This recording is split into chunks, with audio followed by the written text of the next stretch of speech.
Okay, so nandito sa atin guys itong Huawei Nova 12 SE. Ito yung bagong phone ng Huawei at ito gagamitin natin ngayon para i-check kung gaano na kadaling mag-install ng mga Google Apps sa mga Huawei phones sa ngayon. So mamaya pag-uusapan din natin yung performance ito, yung camera, yung battery life at yung charging speed. Pero unahin muna natin yung pag-install ng mga apps.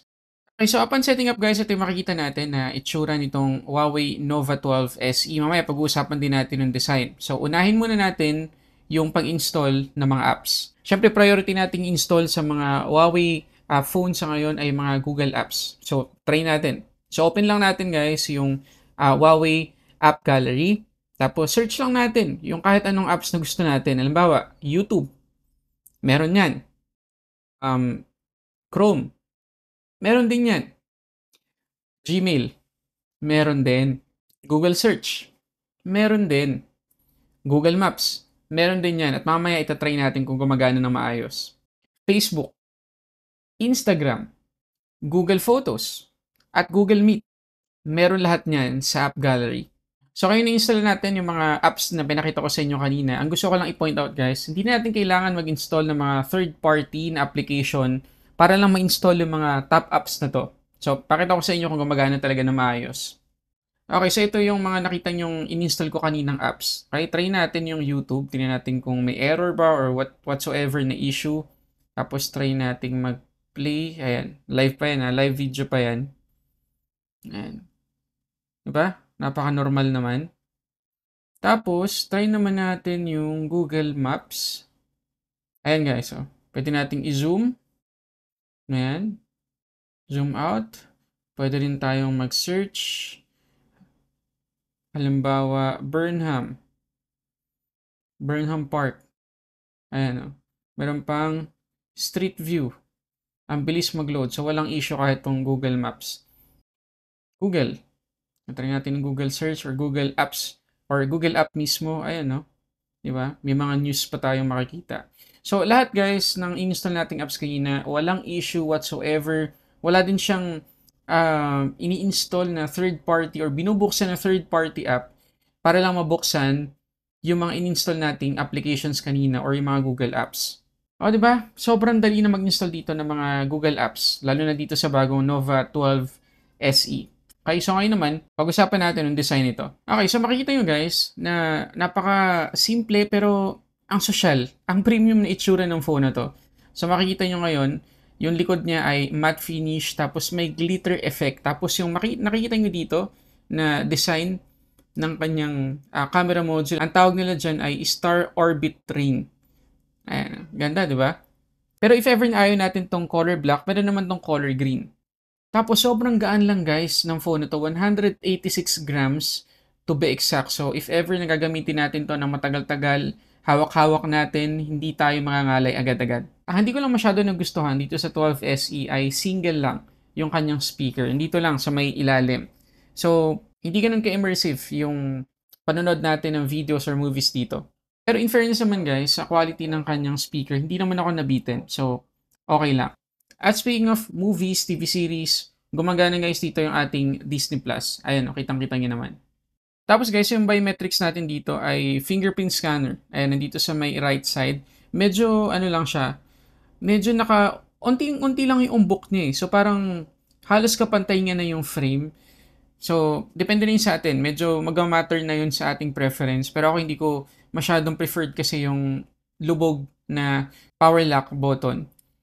Pero pagdating sa performance ng fingerprint scanner, okay naman. Ayan, nakita nyo naman, isang dampi, ma-unlock naman. Pwede naman nating mabilisan yung animation yan sa settings. Ayan, pero most of the time, na-unlock na tong phone. Isang dampi lang, hindi na ako umuulit. Ayan, so reliable naman. Ngayon pagdating sa camera, itong Huawei Nova 12 SE ay merong 108 megapixels f1.9 na main camera, 8 megapixels na ultra-wide at 2 megapixels na macro camera. Yung selfie camera naman ay 32 megapixels. Okay, so tingnan natin guys yung mga sample photos, videos, kuha sa kanyang main camera at selfie camera.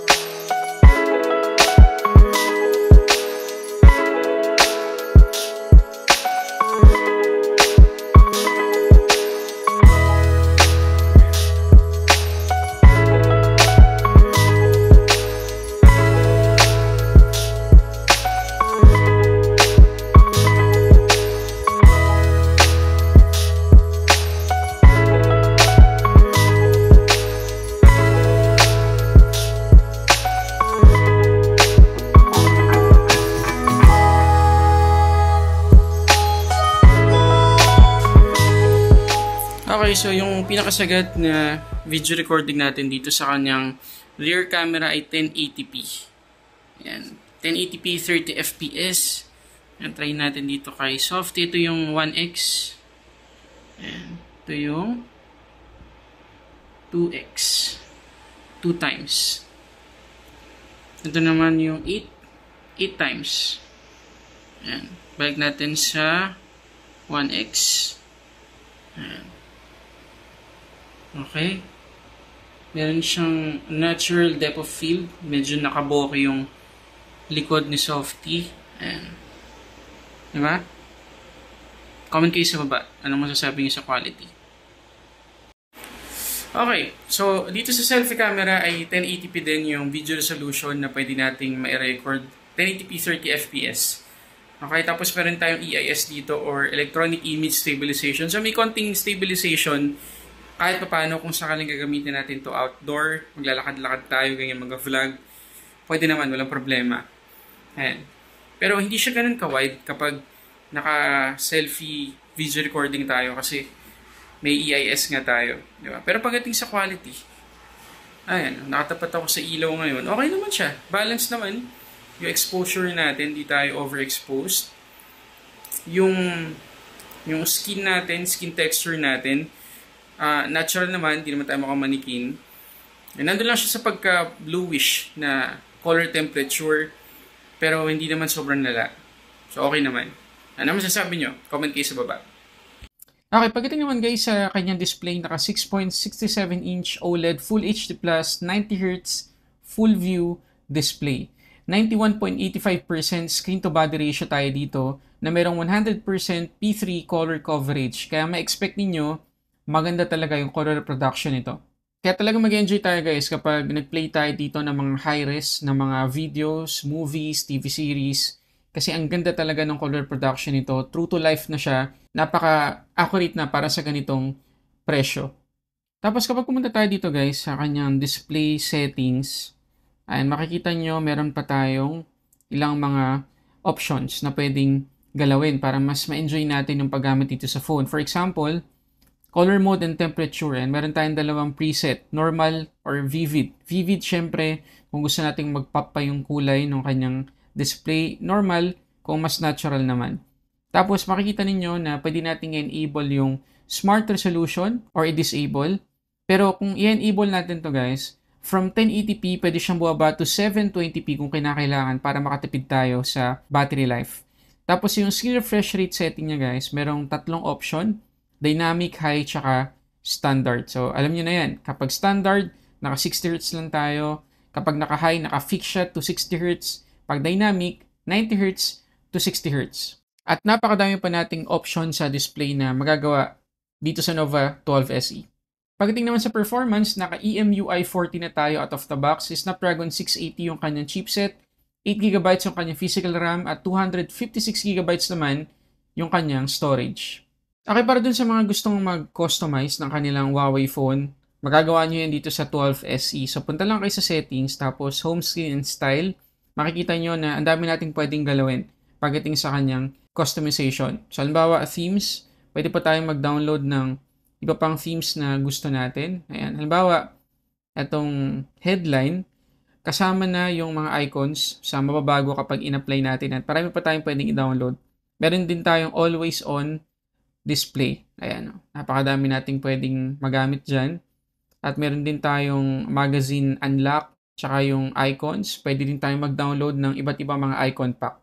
Pero syempre, gusto nating makita kung kumusta yung performance ito. So, pakita ko sa inyo yung Antutu score ng Nova 12 SE. Okay, ito guys. 201,469. Hindi ganun kataas, pero enough naman para sa mga everyday applications natin like Google Maps. Pinakita ko sa inyo kanina. Lazada, Shopee, Facebook, Instagram, Messenger, wala tayong magiging problema dito. Pero test natin sa gaming. Ngayon pagdating sa gaming dito sa Asphalt 9, obviously hindi niya na-generate lahat ng graphics at in-expect naman na natin yan. Pero pagdating sa mismong performance niya dito, okay naman eh. Wala naman ako nakitang struggle sa kanya or na-feel na struggle. Walang frame drops, walang lag or kahit anumang issue.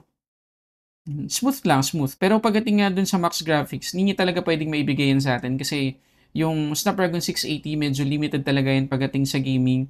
Pero kung casual gamer ka, walang problema. Ngayon pagdating naman guys sa kanyang battery, 4,500 mAh yung kanyang capacity, 66 watts naman, Huawei Supercharged Turbo 2.0 yung kanyang charging speed. At dito sa tingin ko guys, talagang sobrang nag-excel itong Nova 12 SE. Kasi ang ganda ng SOT na nakuha ko sa phone na to. Pakita ko sa inyo. Ito guys, so tingnan nyo naman, almost 16 hours na yung SOT, 15 hours and 48 minutes to be exact. Default settings yan guys. Naka-high yung ating, or dynamic yung ating screen refresh rate. Naka-smart resolution tayo, 50% brightness. Pero kita nyo naman yung nakuha pa rin natin. Diba?